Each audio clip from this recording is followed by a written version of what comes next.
Good afternoon, Dr. Tovey. This is homework 6. This is Maxim Klanmamadov, Alex, fam. And this is our assignment. Our central node is the CO2 levels.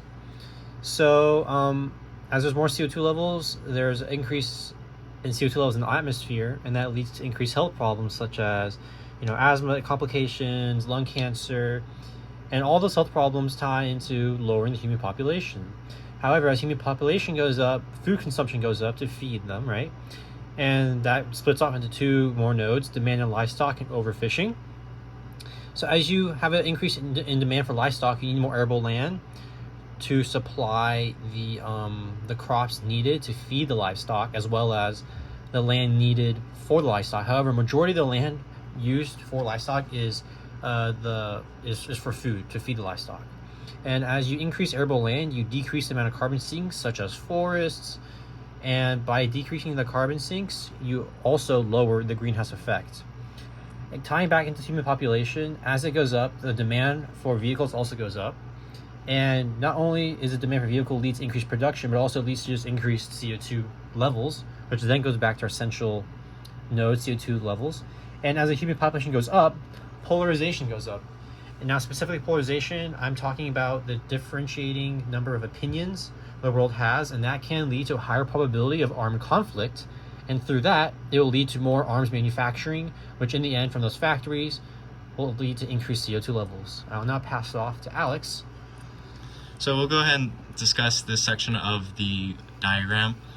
In the addition with excess carbon dioxide in the atmosphere will overall increase the global temperature, will lead into defrosting of the Arctic. And the consequences of defrosting the Arctic is there are actually thousands upon thousands of carbon and methane that's stored within the Arctic itself.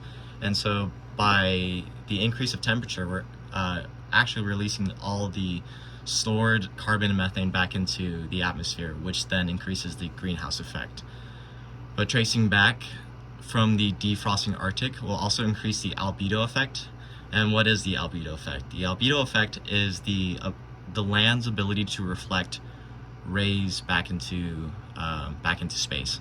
So by eliminating the polar caps, we're reducing the size of at which the caps can reflect light.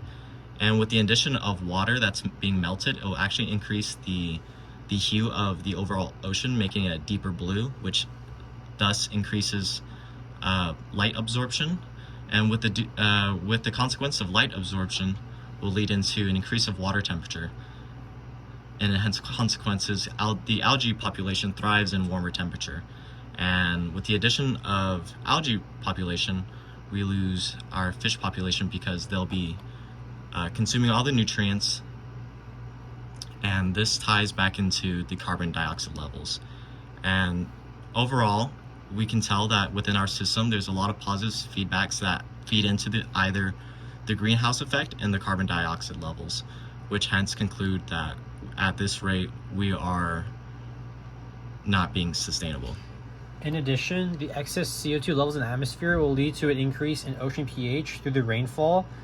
The rainfall has more CO2 in it, so when it does get deposited into the ocean, it does increase the acidity, which then also increases the algae population.